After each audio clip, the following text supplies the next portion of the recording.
Our radical self-love journey is not an individual journey because there's no way to talk about my own indoctrination into the ladder without thinking about all the other people who are on that ladder. The message of whether or not those bodies are okay keeps us trying to figure out how to attain our worthiness, how to attain what makes us valuable in the world. And that is the ladder. The ladder are all the systems and structures that exist to help us externally define whether or not we're good enough. Welcome to this week's Timeless. This is where we give you something short and powerful from our archives. Before we dive into today's episode, I wanted to share something I'm really excited about. I've launched The Rhythm, a new online space where we gather twice a week for live meditation sessions. It's 30 minutes, Mondays and Thursdays, and the magic is that it's live. So you're not listening to a recording, you're not trying to catch up on anything. You just show up, we breathe together, we practice together. I created this space because I know how hard it can be to maintain a consistent practice on your own, especially with everything that's happening in the world right now. When we meditate together, the science shows we actually experience more of the beneficial neurotransmitters than when we're alone, and we drop into a deeper field. Plus, there's just something so beautiful about real faces, real connection, without any pressure to share or perform. I am loving that part as it feels so delicious and connecting. It's called The Rhythm because that's exactly what it offers. A gentle, consistent rhythm to hold you steady. If you've been wanting more community around your spiritual practice, or if you keep meaning to meditate but struggle with consistency, this might be exactly what you need. You can find out more at amisha.co.uk/the-rhythm. And another thing I wanted to ask you is that if any of you have spare rooms in London and would like to host me from time to time, please do write in. I'm hoping to do more events in London and would love some community to connect with there. And that goes for other places in the world too. If you feel we could do a live podcast together in your hometown, do get in touch, and we never know, we might be able to make it happen. For this Timeless, we are revisiting episode 112 with Sonya Renee Taylor on radical self-love, authenticity, and community, entitled Stitching Tapestries of Worthiness. This was a very potent one, and I do recommend listening back to the whole episode afterwards. You will find the link in the show notes. Sonya Renee Taylor is a New York Times bestselling author, world-renowned activist, and thought leader on racial justice, body liberation, and transformational change. International award-winning artist and founder of The Body Is Not an Apology, a global digital media and education company exploring the intersections of identity, healing, and social justice through the framework of radical self-love. In her book of the same name, The Body Is Not an Apology, The Power of Radical Self-Love, Sonya lays out her radical self-love vision, arguing that all people arrive on this planet in a state of self-love before internalizing messages of shame and injustice from systems of oppression. Healing, Sonya suggests, takes place through reconnecting with our inherent divine enoughness, transforming how we live in and relate to both our bodies and the bodies of others. Sonya writes, using the term radical elevates the reality that our society requires a drastic political, economic, and social reformation in the ways in which we deal with bodies and body difference. In this episode entitled How to Stop Measuring Your Worth, we unravel the invisible systems that keep us climbing, comparing, and striving, and explore what becomes possible when we step off that endless ladder. This is an invitation to remember the quiet truth. Your worth was never up for debate. We hope you feel this in every cell of your body and create from this place. Welcome to All That We Are, with me, your host, Amisha Tala Oak. On this show, we explore the weave between activism, the sacred, creativity, and regeneration, the spaces where our inner and outer worlds dance. From healing trauma to nature connection, to new technologies, to ancient wisdom, it's time for us to move beyond silos and into an integrated way of being. Every one of us has ideas and personal experiences to share that can lead us to a more beautiful future. Despite the challenges we face as a global community or the pressures we meet in our daily lives, when we stop and dare to listen, to ask ourselves the big questions, and to share what we are already doing and envisioning, we create the futures of our wildest dreams, and we begin to embody all that we are becoming, and all that is possible. Everybody has a body and you can't do this ride without one. And we live in a world that gives us messages about our bodies and about whether or not those bodies are okay for a variety of reasons. The message of whether or not those bodies are okay keeps us trying to figure out how to attain our worthiness, how to attain what makes us valuable in the world. And that is the ladder. The ladder are all the systems and structures that exist to help us externally define whether or not we're good enough. All the isms live in those systems: racism and ableism and ageism, and all the obias live there too: transphobia and homophobia, and capitalism, all of those structures that we are told validate us. Those are all the ladder. They are the ladder. And we are always trying to situate ourselves higher up on the ladder, because certainly in most of the Western world, the top of that ladder is reserved for white, cis, able-bodied men. Those are the bodies that the world assigns the most value to. Then all the rest of us fall in there someplace.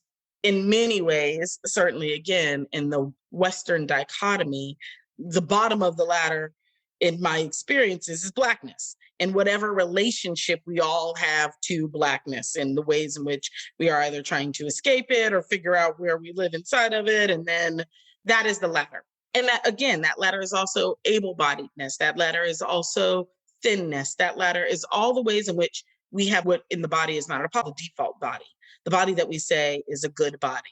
And we are all vying to get up higher on that ladder. I think what we all fail to realize is that even the people at the top of the ladder are not happy.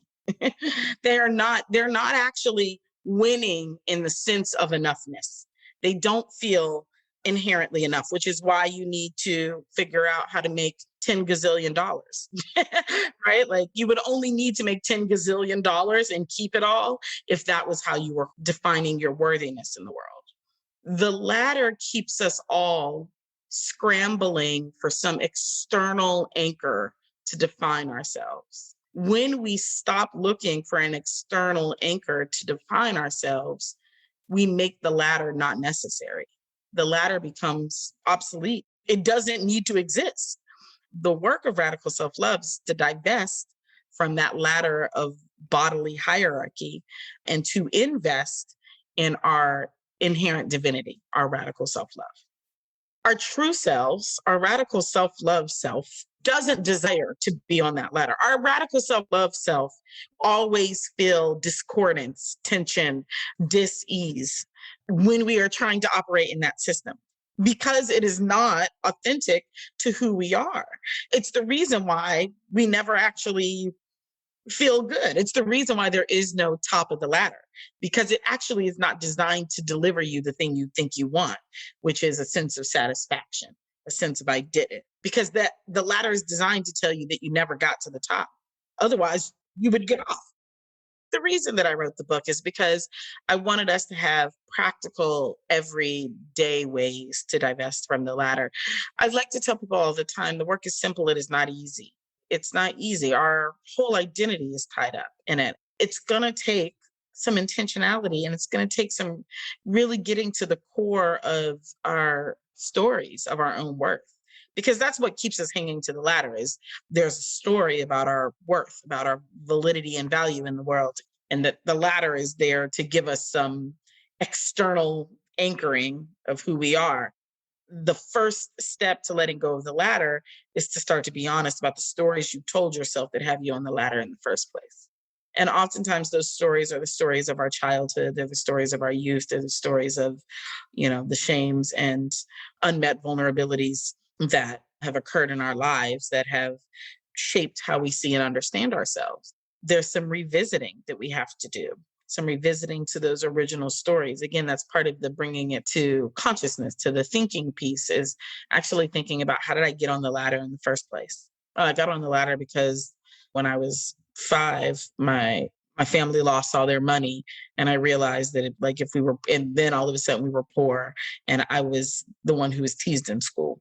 And so I was like, oh, I'm never going to have that experience again. Time to get on this ladder of money.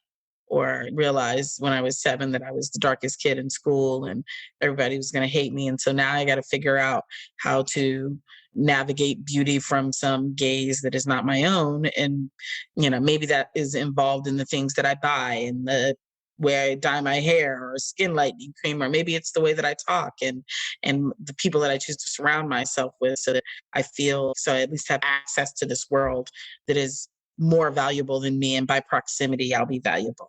There are all of these stories that we have that situate us on the ladder. And so I think the first step is to actually allow ourselves to get with the story, to be in recollection of what that means. And then from there are, like I said, these just everyday practical tools. So in the back of the book, I give 10 tools to radical self-love. And so there are things that we can begin to do on a daily basis to sort of jumpstart this process of getting off the ladder and getting back into our own guidance. Tool number 1 is dump the junk. It's all about recognizing all the messages that we take in every day that reaffirm the ladder, that reaffirm the ladder inside of us, that reaffirm our attempt to scale the ladder outside of us. How do we start taking away some of those messages from a conscious place so that we have internal spaciousness to imagine a different way of being? Oftentimes we just can't see another way to interact with the world except through this ladder of hierarchy. But that's also because it's the only thing blaring in our ears 24 hours a day, 7 days a week. And so there's an opportunity to unplug from that, or to lower the volume of that, so that we can better hear our own radical self-love self. Because that voice is always trying to talk to us. It's always trying to communicate what would bring us peace, power, joy, pleasure, and ease. It's always trying to get us there. And oftentimes we just can't hear it over this external voice, the outside voice inside of us that is so loud. So removing some of those external things that make that outside voice louder. And there are all kinds of things. 2 most important tools in the back of the book that I tell folks to do. And I'm like, you could do all the other things. If you don't do these 2, you're going to struggle in your radical self-love journey. And tool number 9 is be in community. The ladder expects us to believe in individualism. It's about climbing. It's about crushing the fingers of the person below you. It's about pulling down the person above you to get above them. And the entire system is about individualism. And it is inside of community, one, that we recognize we're not alone, that we recognize we're not the only people having this experience, the only people thinking these thoughts, the only people trying to try on something new. And it also gives us the collective power to challenge the system in a structural and systemic way. It is the power of organizing. That is what organizers do. The power of organizing is to bring together enough bodies to disrupt the system, to disrupt the ladder. Being in community is an essential part of our radical self-love journey. Tool number 10 is the most important. You could do everything else. If you don't do tool number 10, you're going to struggle. You're just not going to get it. You'll be entrenched on that ladder. And that is, give yourself some grace. That as soon as we approach this journey as like some destination, some endpoint we're trying to get to, again, we're back in ladder thinking. As soon as there's some place you get to, then you're inside the ladder and you're not inside radical self-love. But beyond that is, like, perfection is the enemy of ease.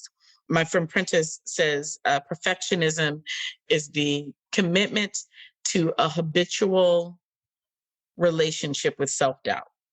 I was like, yeah, it is a weddedness to never actually being in self-love. It is a weddedness to never feeling good enough because perfection is an illusion. It cannot actually be achieved. So to constantly be striving for it is to be constantly striving for that which you will never have, which means that you'll never be good enough. It makes its own gravy, as I like to say. Our radical self-love journey is not an individual journey because there's no way to talk about my own indoctrination into the ladder without thinking about all the other people who are on that ladder and the ways in which I've been taught to relate to the other people on that ladder, the ways I've been taught to think about them, the ways I've been taught to compare myself to them, and to also think about the world and the way the world has taught me. Like, what are the messages that the world has about those other people on that ladder? What is the messages the world has about my body and the people who share similar bodies on that ladder? And so as I begin to think about that, I begin to become aware of the larger systems and structures that are at play. A radical self-love that does not activate you towards changing something in the world so that everybody gets to get off the ladder. Because as long as the ladder exists, you will always be in the threat of having to get back on the ladder. It will always be calling you back. The ultimate work, the sort of self-actualized work of radical self-love is to destroy the ladder. We cannot do that individually. We must do that in co-creation. We must do that in relationship with the other people who have been impacted by the ladder. That is where being in community comes in. All of them are connected. All of these systems are connected. All of these systems are designed to keep us disconnected from ourselves and disconnected from each other. But we also can't do all of them at the same time. I can't manage all of them at the same time, but I can figure out where my area of influence is, where my passion is, where my soul wants me to be putting my energy. And then I can find the other people who are aligned with that. The key is to never forget that your part is still connected to all those other systems. How do we do our part with that recognition always at play? How do I do the work of radical self-love, recognizing that it cannot be disconnected? It cannot be disconnected from climate change. I could radically love myself on a planet that doesn't exist anymore. That'll be that'll be cute, right? And recognizing, right, the degradation of the physical world is still about the need to dominate something outside of myself because that's how I achieve my sense of worth. So always recognizing that all of the systems are interconnected, that they are intertwined. And whatever I am doing, I need to do it with an awareness of its implications, of how its threads are connected to the other threads of the ladder. I need to make sure that I am weaving a full garment and not just like, I made the sleeve, I don't know what the rest of that shit's gonna look like, right? But with a vision for what the full garment looks like. And that is about being in community and being in connection with the ways in which our community is connected to the full tapestry of what it is we wanna make. The answers actually live inside the complexity. The answers live inside the nuance. Because the more that I can accept the complexity inside myself, the messy, uncertain, this way one day and that way the nextness of my own being, the more that I can recognize it in the world and have grace for it. But again, if I cannot give it to myself, then I cannot be it or recognize it or extend it to the world. There really is an invitation for us to embrace the complex messiness that is humanity and to stop thinking that it's going to be easy, because the easy thing they've tried to give us has never worked. And so we can just go on ahead and rest assured that is probably not the answer. The answer is going to be inside the grappling, inside the lake, tossing and turning and mulling it over. And that is okay. Like, we've got to let that be okay. Radical self-love gives us the foundation to create vision. Through our work of radical self-love, through the desire to return to our inherent selves, all of a sudden there is, again, this idea of spaciousness. There's an expanded possibility for what can exist in the world. The first place to practice that vision is inside of ourselves. What do I want for my own life? What's that expanded vision for me? And then from that expanded vision we have for ourselves, we actually start to recognize that in order to actually get to it, we're going to have to create the conditions in the world to get there. That is the vision that we get to live into. What keeps us disconnected from radical self-love is the way in which our past dictates who we get to be and who we're going to be. And the work of radical self-love is about removing that past, removing the story of that past as the definitive treatise on who we are in the world and who we'll get to be in the world. And then once it's out, once the past is, like just the past and not who I am, just the past, then I actually get to say, well, who am I? Who am I without the ladder that I've been clinging to based on those stories from the past? Who am I without that structure there? It is from that place that we get to then say, okay, this is who I am. And who do I want to be? What else do I want to invite into the fullness that is already me? Because I think the other piece is the vision is not about attaining something that doesn't exist. The vision is about unlocking that which is already inside of us. So if I start from, I already am, what's in the way of me feeling it? What's in the way of me living into it? What's in the way of me knowing that I know that I know that I know? What's that? Now, how do we move that thing so that the more of me can come into the world, to the me that already exists inside of me? How do I activate that more powerfully in the world?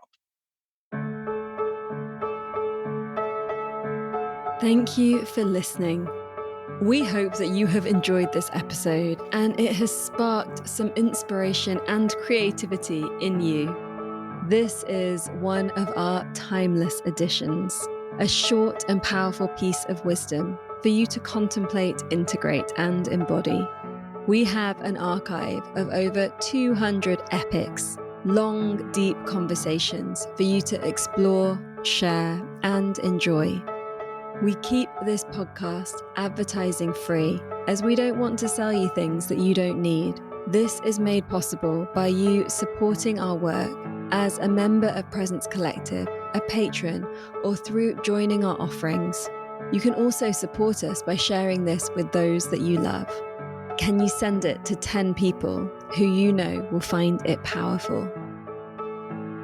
This podcast is made by an all-female global team. You can explore our world at allthatweare.org and find your ways to take part. All That We Are celebrates all that we are already and the untapped potential that lives inside us.